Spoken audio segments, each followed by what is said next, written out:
함께 일어나셔서 22장 찬송을 부르시겠습니다.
거룩하신 하나님, 은혜가 아니면 이 자리에까지 올 수 없었습니다.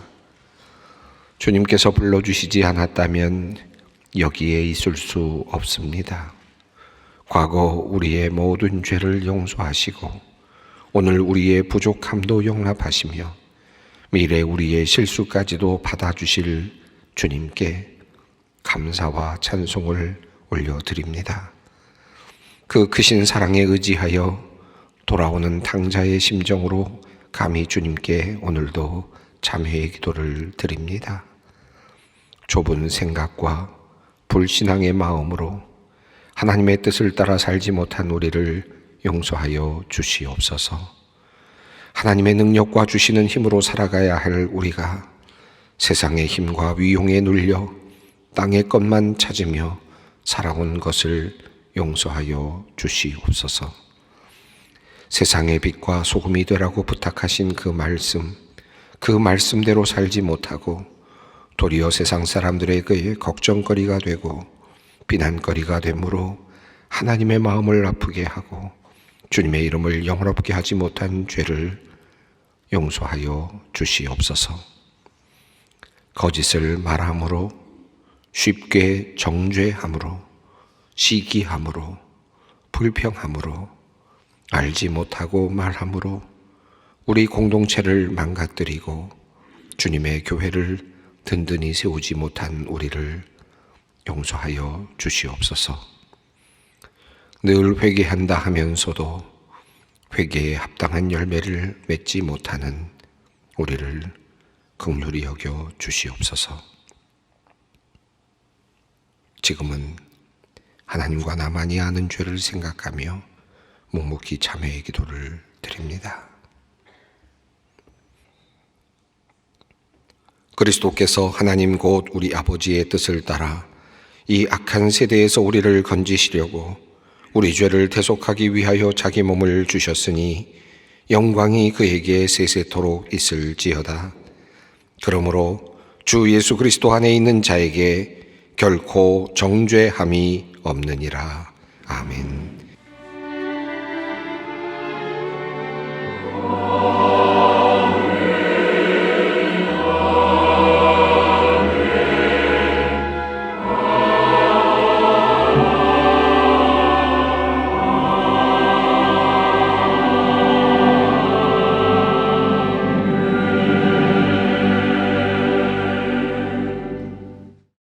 오늘 하나님께서 우리에게 주시는 말씀은 마태복음 5장 17절로 20절까지 말씀입니다. 마태복음 5장 17절로 20절 말씀입니다. 주님의 말씀을 봉독합니다. 내가 율법이나 선지자를 폐하러 온 줄로 생각하지 말라. 폐하러 온 것이 아니요 완전하게 하려 함이라. 진실로 너희에게 이르노니 천지가 없어지기 전에는 율법의 1.1획도 결코 없어지지 아니하고 다 이루리라. 그러므로 누구든지 이 계명 중에 지극히 작은 것 하나라도 버리고 또 그같이 사람을 가르치는 자는 천국에서 지극히 작다 일컬음을 받을 것이요 누구든지 이를 행하며 가르치는 자는 천국에서 크다 일컬음을 받으리라. 내가 너희에게 이르노니 너희 의가 서기관과 바리새인보다 더 낫지 못하면 결코 천국에 들어가지 못하리라. 아멘. 지난 주일 우리는 일생일벗 로드맵을 우리가 함께 보았습니다. 1년 동안 우리가 일생일벗 프로그램을 어떻게 진행할지에 대한 안내를 여러분이 또 접하셨을 것입니다. 2024년을 시작하면서 우리는 일생일벗, 우리 인생에서 한 영혼이라도 주님의 품으로 안내하는 일을 하자라는 마음으로 새로운 결단을 하였습니다. 1월부터 2월까지 여러분은 한 사람 또는 두 사람, 세 사람의 이름을 마음에 새겨두었고, 그리고 이제 3월부터는 그분들을 어떻게 주님의 품으로 인도할지 이제 한 단계씩 기도하면서 나아가려고 합니다. 자, 이제부터 우리는 어떻게 해야 할까? 또 이제 우리는 무엇을 제일 먼저 해야 할까? 오늘 저는 주님의 말씀을 통하여서 우리가 일생일벗 이 프로그램을 진행하면서 제일 먼저 해야 할 한 가지를 말씀드리고자 합니다. 우리가 지금까지 전도 생활을 많이 못한 분들이 꽤 많이 계실 거라고 생각이 듭니다. 먼저 이런 질문으로부터 시작하면 좋지 않을까 생각합니다. 우리는 왜 지금까지 전도를 하지 못했을까? 왜 우리는 지금까지 전도를 하지 않았을까라는 질문입니다. 물론 우리가 전도를 시도하지 않았기 때문이겠고, 또 전도지를 나누어 주거나 전도의 열의를 보이지 않았기 때문이겠죠. 그러나 그보다 더 근본적인 이유가 하나 있다면, 내가 사람들에게 내가 믿고 있는 하나님을 제대로 보여주지 못하였기 때문이다 라고 그렇게 정의해 볼 수도 있을 것 같습니다. 왜 사람들은 나를 통해서 하나님을 보지 못했을까? 왜 사람들은 나를 통해서 하나님을 만나지 못했을까? 하나님을 드러낸다는 것은 도대체 어떻게 하는 것일까? 하는 그런 생각을 해보게 됩니다. 늘 때마다, 그죠? 말할 때마다 내뱉는 말이 오 주여, 오 주여 하시는 분들이 종종 있습니다. 조금만 움직여도 오 주님, 오 주여 이렇게 말씀을 하시는 분들이 계시는데, 그렇게 주여 주여 외친다고 해서 하나님이 드러날까, 전도가 될까 하는 그런 생각이 들지요.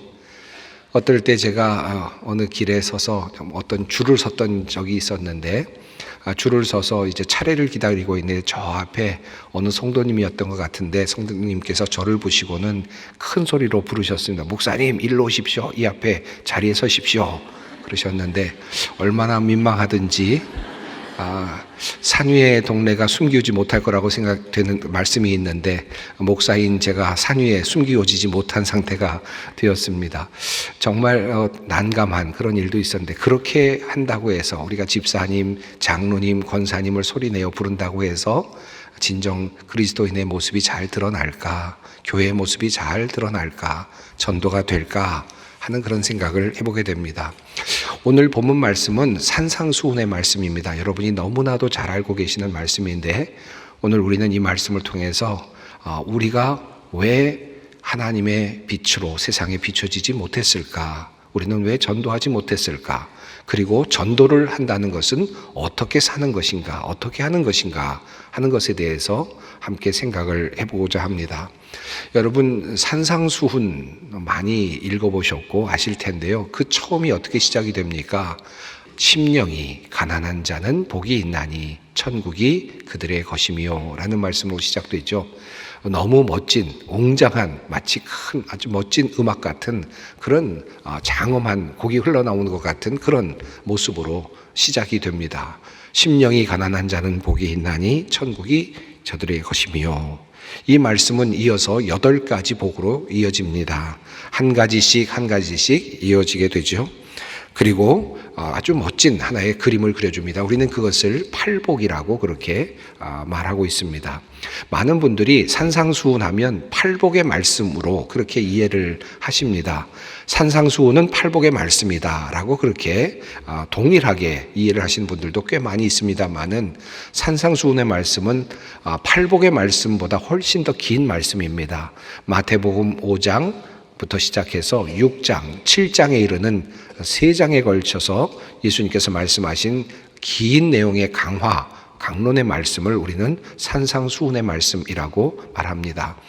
그럼에도 불구하고 우리는 대부분 팔복의 말씀을 산상수훈으로 알고 그 나머지의 내용들은 그냥 일반적인 말씀인가 보다라고 생각을 하고 대부분 관심을 가지지 않는 경향들이 꽤 많이 있습니다. 산상수훈을 보다 잘 이해하려면 팔복이라는 개념을 넘어서서 그 구조를 조금 더 분명하게 이해할 필요가 있습니다. 구조를 이해하기 전에 먼저 마태복음이 가지고 있는 특징을 먼저 하나 살펴볼 필요가 있겠는데요. 마태복음에 아주 두드러지게 나타나는 한 단어 표현법이 있습니다. 그것은 바로 천국이라고 하는 표현입니다. 여러분 이 천국이라는 단어가 성경에 몇 번쯤 나올 것 같습니까? 여러분 성경을 검색해 보시면 37번 나오는 것으로 아마 개역개정판으로는 그렇게 검색이 되실 겁니다.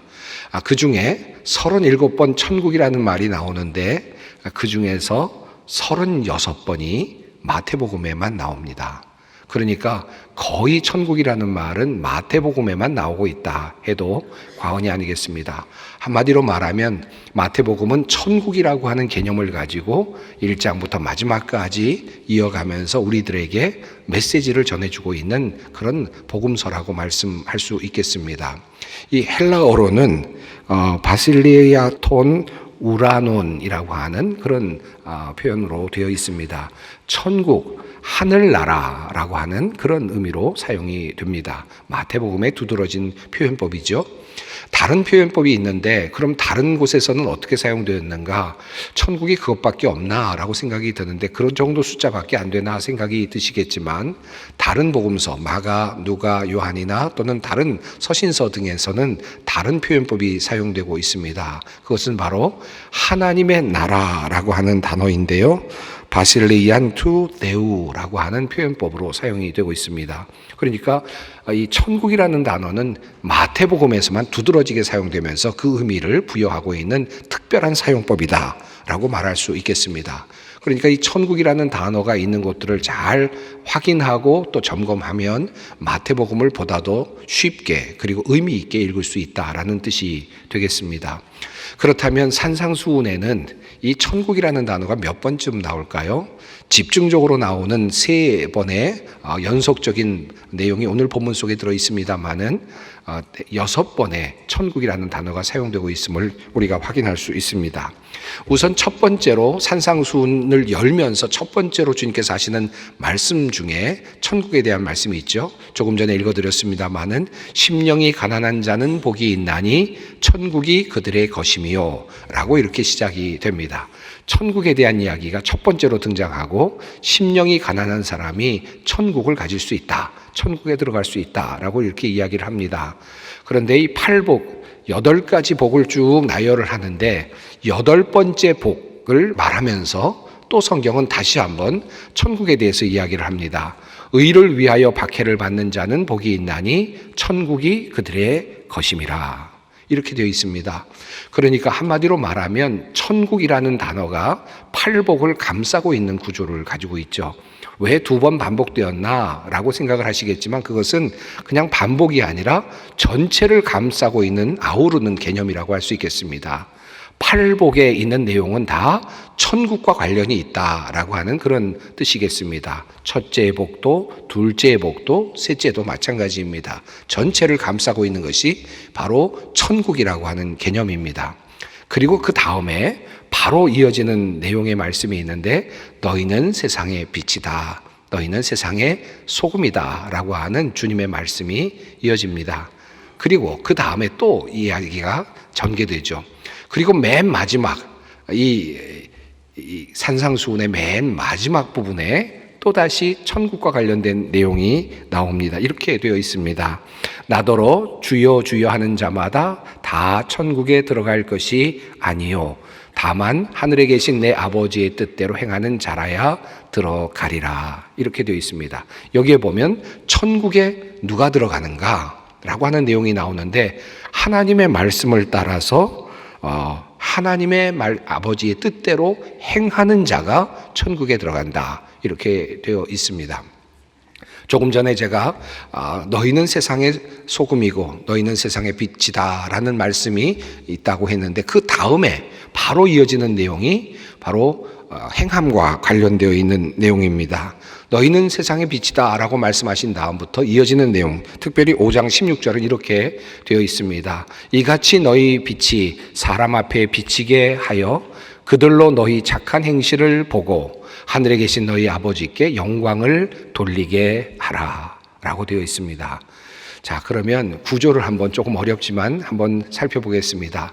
대부분의 경우에 산상수훈의 주된 메시지를 8복 앞에 두고 심령이 가난한 자는 이라는 말로 시작되는 그 부분을 중심 구절로 보는 분들이 있습니다만은 그렇게 되면 앞에 있는 부분들이 너무 무겁게 보여지고 그리고 뒤에 있는 것들은 보잘것없는 말씀처럼 보일 수도 있습니다. 어찌 보면 용두사미처럼 그렇게 느껴질 수도 있겠죠.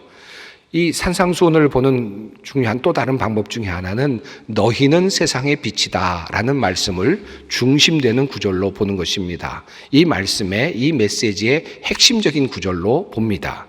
그렇게 되면 그 위에는 서론적인 8복의 말씀이 있고요. 그리고 나서 너희는 세상의 빛이다 라는 말씀 이후에 이제 어떻게 하나님의 뜻대로 행할 것인가에 대한 내용이 길게 이어지는 것을 보게 됩니다. 자, 이렇게 구조를 잡고 보면 좀 다른 특징이 있습니다. 이미 여러분께서 느끼셨겠습니다마는 앞부분에서는 천국이 너희 것이다, 그들의 것이다 라고 말씀하셨을 때 심령에 대한 부분이 나왔습니다. 심령이 가난한 자, 마음이 가난한 자라고 시작이 되죠. 그런데 마지막 부분, 산상수훈의 마지막 부분에서는 하나님의 뜻대로 행하는 자라야 한다라는 말로 행동에 대한 부분이 나타나고 있습니다. 8복이라고 하는 부분을 한마디로 정리를 해본다면 마음의 상태 또는 태도라고도 할 수 있겠고 성품이라고도 할 수 있겠습니다.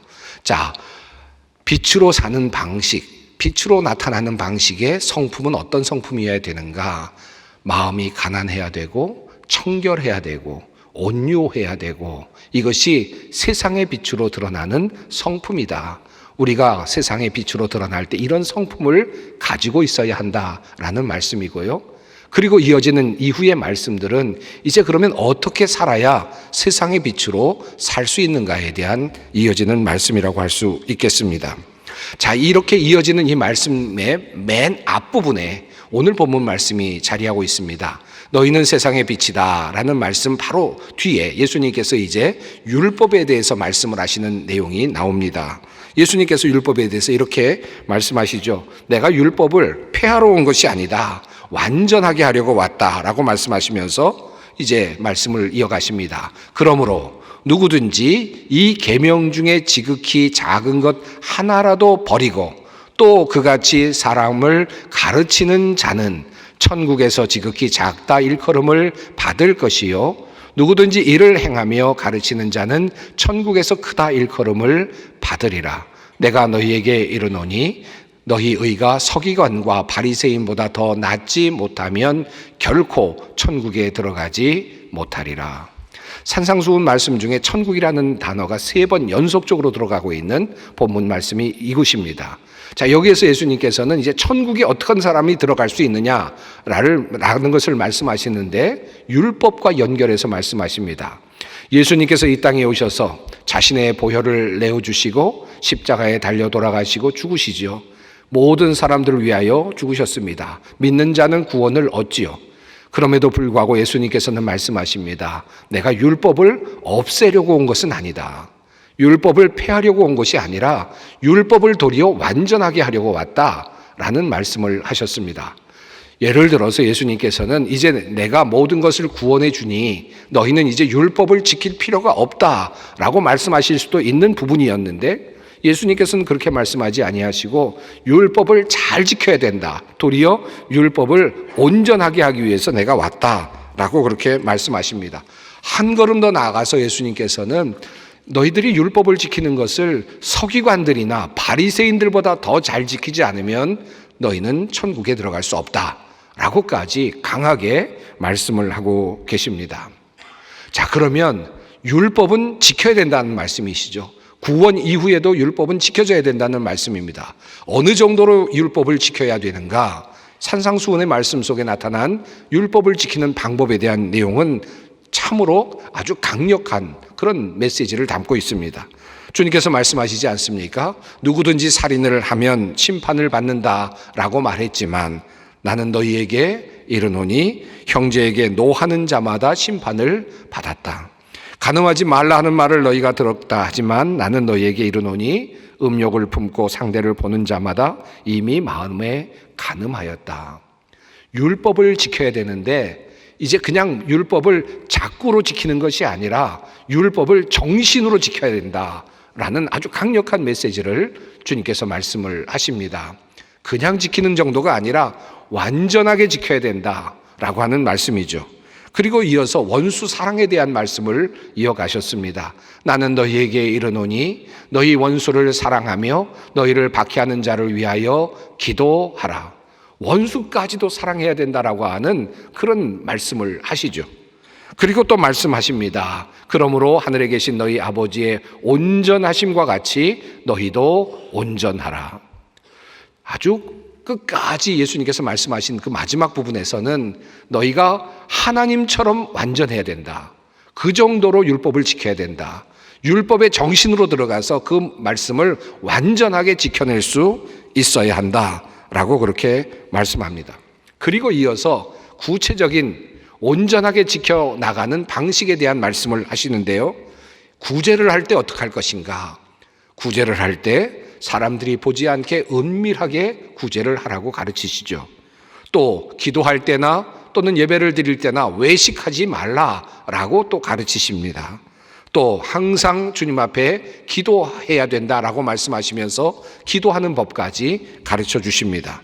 그리고 너희들의 보물을 하늘에 쌓아두도록 하라. 땅에 쌓아두어서는 안 된다라고 말씀하시고 염려하지 말라라고 말씀하시고 다른 사람들을 비판하지 말라라고 말씀하시고 그리고 좁은 문으로 들어가야 된다.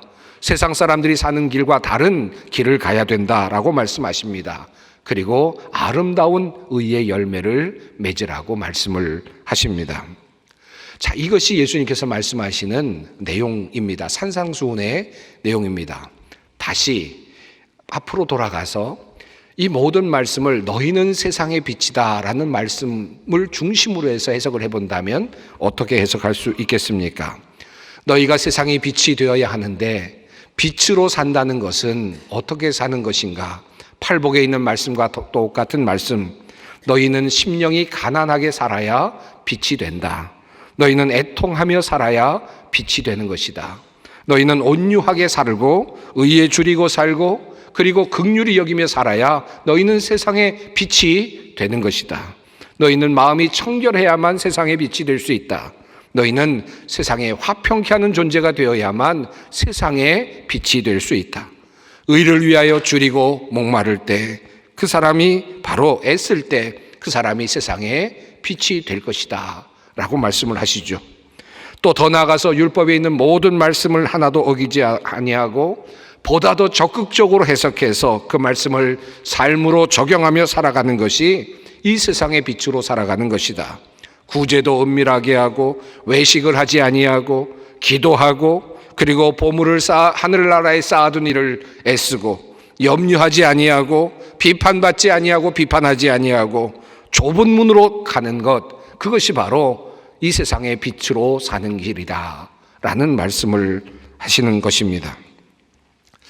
이 말씀을 읽어가다 보면 과연 우리가 이것을 해낼 수 있을까? 참 감당하기 어려운 말씀을 하나님께서, 예수님께서 우리에게 하셨다라는 생각이 들기도 하죠. 하지 못할 것 같지 않습니까? 너무 무리한 요구를 하는 것 같지 않습니까? 그런데 한번 곰곰이 한번 생각해 보십시오. 하나님이 아니고 세상 사람들이 우리 믿는 사람들에 대해서 어떤 모습을 보고 싶어 할까요? 믿지 않는 사람들이 우리 믿는 사람들을 향하여 보고 싶어 하는, 알고 싶어 하는 그 모습은 어떤 그리스도인의 모습일까요? 한번 생각해 봅니다.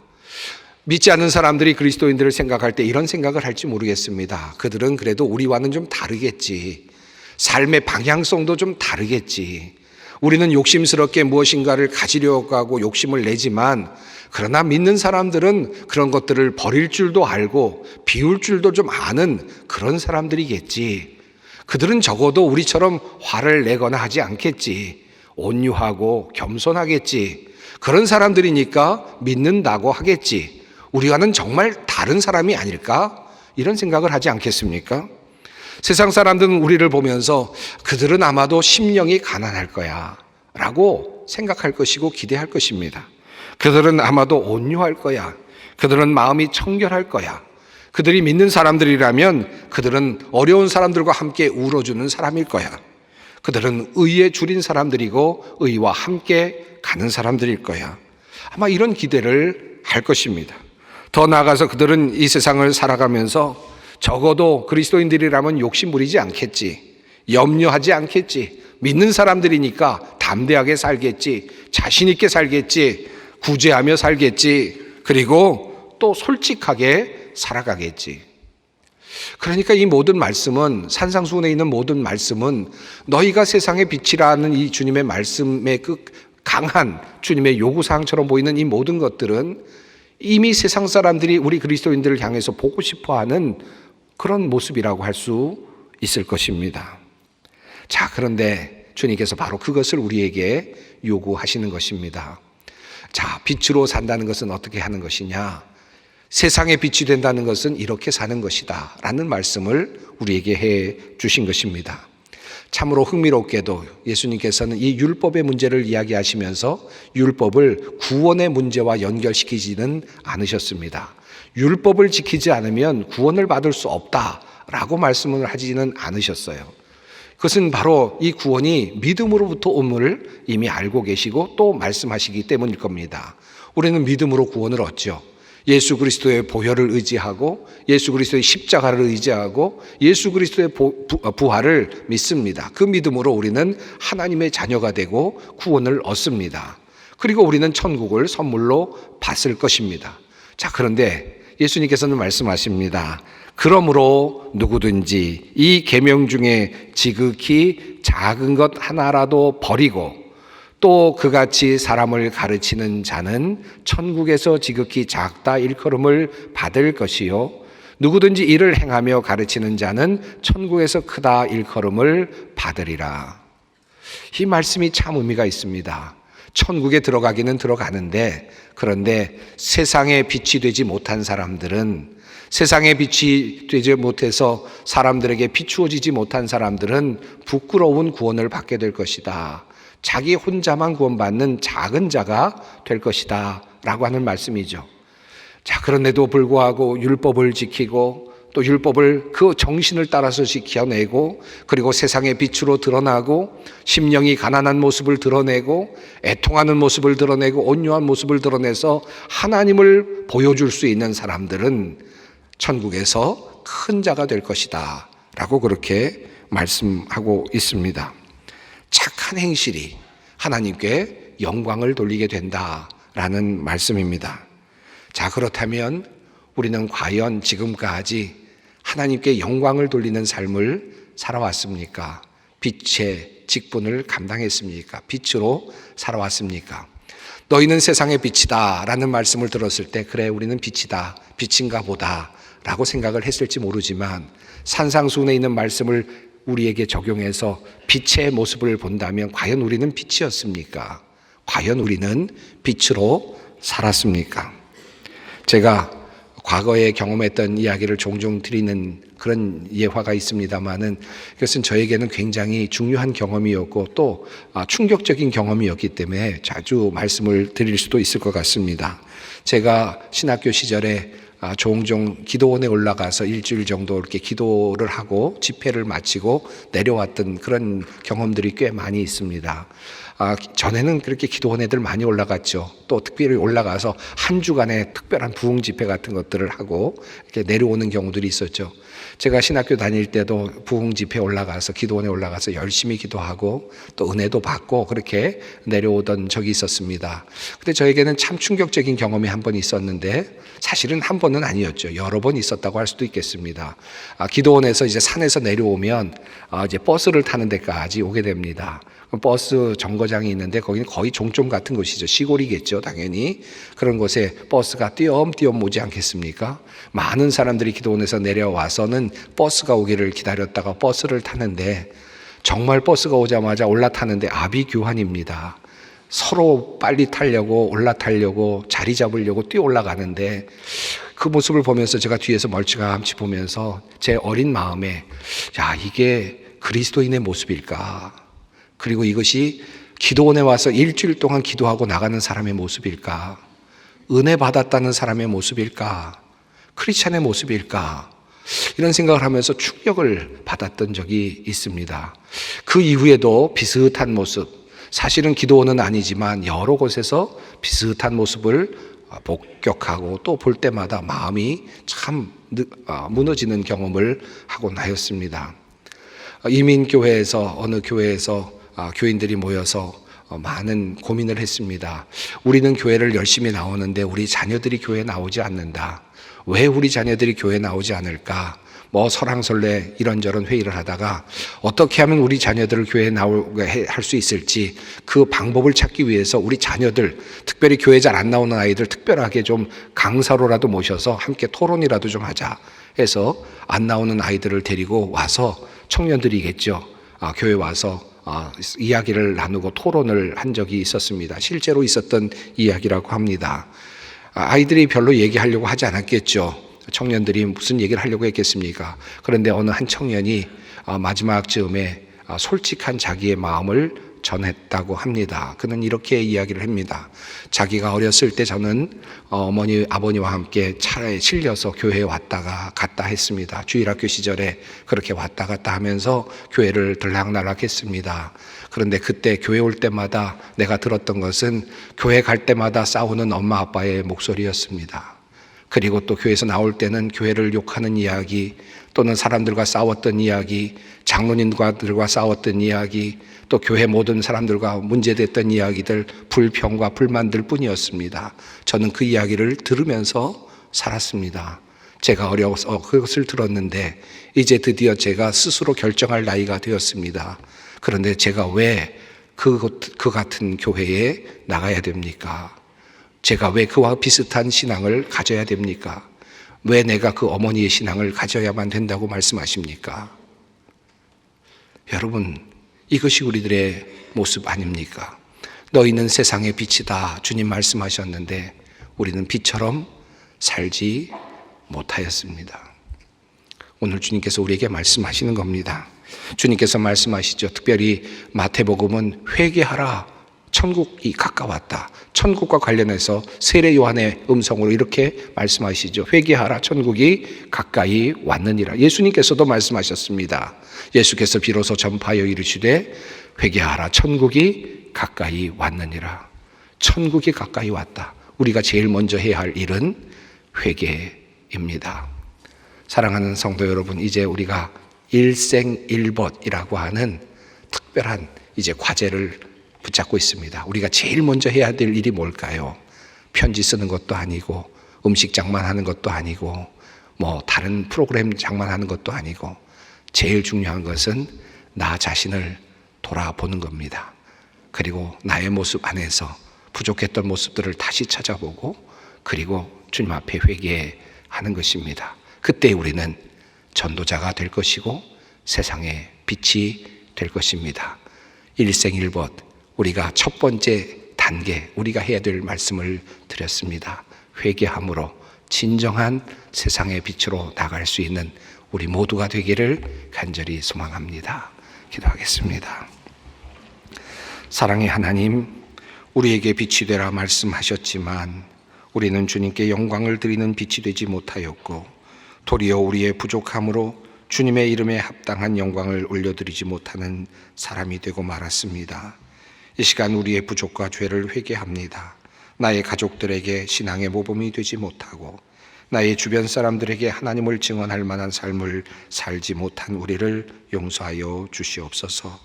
이제 일생일벗 한 영혼에게라도 주님을 증거하기를 원하오나 우리가 너무 부족한 삶을 살아왔기에 용기가 나지 않습니다. 회개하오니 용서하여 주시고 우리를 새로운 사람으로 변화시켜 주시옵소서. 세상을 비추는 주님의 빛으로 주님께 영광을 올려드리는 존재로 살게 하여 주시옵소서. 예수님의 이름으로 기도드립니다. 아멘. 다 함께 찬송가 516장 1절과 마지막 절 함께 부르도록 하겠습니다.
우리 주 예수 그리스도의 은혜와 하나님의 사랑과 성령의 교통하심이 너희 무리와 함께 있을지어다.